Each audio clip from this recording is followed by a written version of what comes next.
1971 সালে মুক্তিযুদ্ধে পাকিস্তানের ভূমিকা ছিল প্রধানত একটি দমনকারী শক্তি হিসেবে। তৎকালীন পূর্ব পাকিস্তানের স্বাধীনতা সংগ্রামকে দমন করতে চেয়েছিল তারা। সে কারণে স্বাধীনতার 54 বছরেও বাংলাদেশ পাকিস্তানের মধ্যে দ্বিপাক্ষিক সম্পর্কের কোনো উন্নয়ন হয়নি। কার্যত কোনো পদক্ষেপ নিতে দেখা যায়নি দুদেশের পক্ষ থেকেও। কিন্তু 2024-এর 5 আগস্ট শেখ হাসিনা সরকারের পতনের পর এর দৃশ্যপট পাল্টাতে শুরু করে। বাংলাদেশের সঙ্গে পাকিস্তানের সম্পর্ক উন্নয়নের অংশ হিসেবে গত 23 আগস্ট বাংলাদেশ সফরে আসেন পাকিস্তানের উপপ্রধানমন্ত্রী ও পররাষ্ট্রমন্ত্রী ইসহাক দার। তিনি দাবি করেন 1971 সালের অমীমাংসিত বিষয়গুলো সমাধান হয়েছে দুবার, তাই সব ভুলে এখন শুধু সামনে এগিয়ে যেতে হবে। Your question about unresolved issues,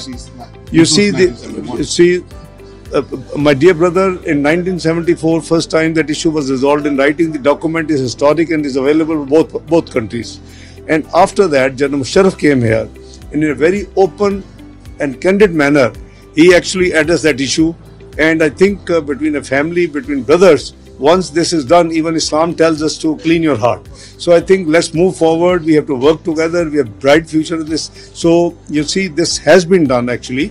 And the issue was resolved twice, 1974 and then early 2000 when General Musharraf visited, and he told the entire nation, on behalf of the entire nation of Pakistan, to the entire on behalf of Pakistan to entire nation of Bangladesh. তবে পাকিস্তানের এমন দাবি নাকচ করে বাংলাদেশ।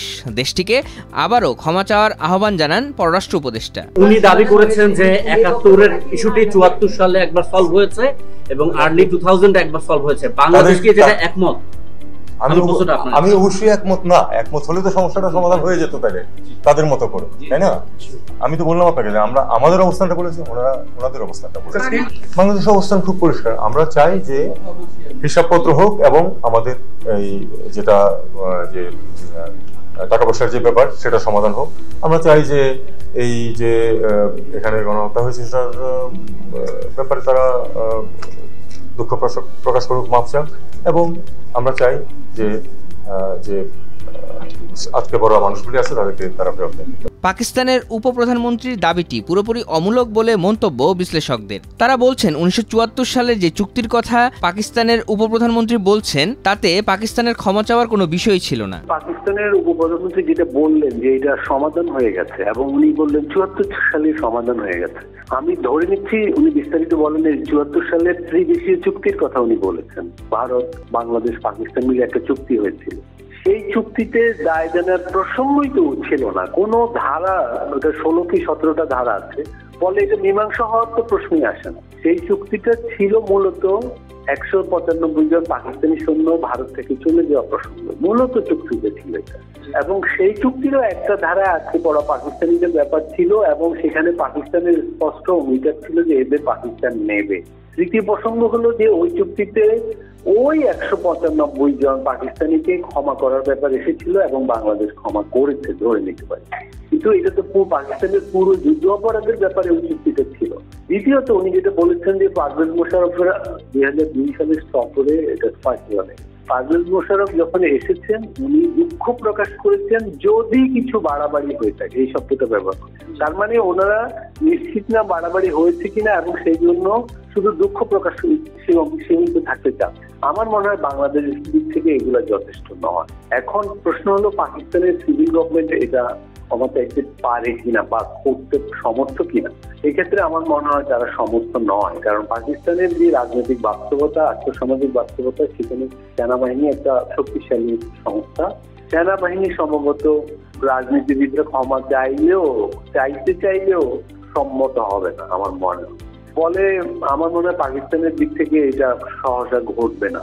পুরানো সমস্যার সমাধান না হলে শুধু বাণিজ্যিক সম্পর্কের উন্নয়ন করে দুদেশের সম্পর্ক উন্নয়ন করা সম্ভব নয় বলে অভিমত এই বিশ্লেষকের। এই রাজনৈতিক সম্পর্কটা পাকিস্তানের সাথে আগাবে যদি পুরনো সমস্যাগুলো মীমাংসা করা হয়। পুরনো সমস্যাগুলো জিইয়ে রেখে বাংলাদেশের সাথে পাকিস্তানের দ্বিপাক্ষিক রাজনৈতিক সম্পর্ক টেকসই ভাবে এগোনো কঠিন।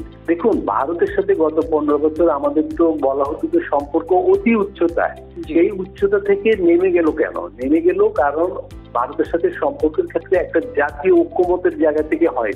এটা আমাদের রাজনীতির একটা দল তাদের স্বার্থে সেই সম্পর্কটা করেছে, এবং এই ধরনের জাতীয় ঐক্যমত না থাকলে, অর্থাৎ সম্পর্কের একটা টেকসই পাটাতন না থাকলে সেই সম্পর্কটা কিন্তু আবার হঠাৎ করে পড়ে যায়। এবং আমাদের বিদেশ নীতির একটা সমস্যা এটাই, আমাদের বিদেশ নীতিটা ঘড়ির পুরোনো দিনের দেয়াল ঘড়ির দোলকের মতো একবার বামে একবার ডানে ঘুরতে থাকে, মাঝখানে স্থির হয়ে দাঁড়ায় না। অর্থাৎ আমরা আমাদের বিদেশ নীতিটাকে অনেক সময় আবেগ দিয়ে দেখি, নির্মোহভাবে দাঁড় করাই না। ভারতের সাথে সম্পর্কের ক্ষেত্রে এটা আমাদের গত 15 বছরের একটা ভুল ছিল। এখন আবার সেই সম্পর্কটা অতি শীতল হয়ে আছে। আমি বলবো পাকিস্তানের সাথেও আমাদের সম্পর্ক করা অতি জরুরি, কিন্তু সেটা যেন নির্মোহভাবে এগোয় এবং সেটা টেকসই পথে এগোয়। বাংলাদেশ, চীন, পাকিস্তান ত্রিদেশীয় জোটকে শক্ত করার জন্যই কি ইসাকদারের এ সফর? বিষয়টি এমন নয় বলে জানান পররাষ্ট্র উপদেষ্টা তৌহিদ হোসেন।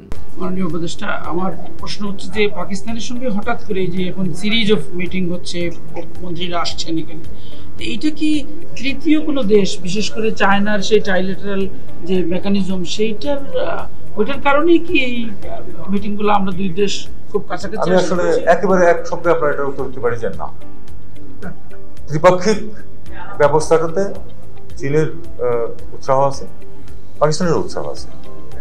আমরা কিন্তু বলেছি যে ঠিক এভাবে ত্রিপাক্ষিক না, আমরা বরং বলেছি যে আপনারা চতুর্পাক্ষিক করেন, আরো দেশকে নিয়ে আসেন, আমরা একসাথে বসি।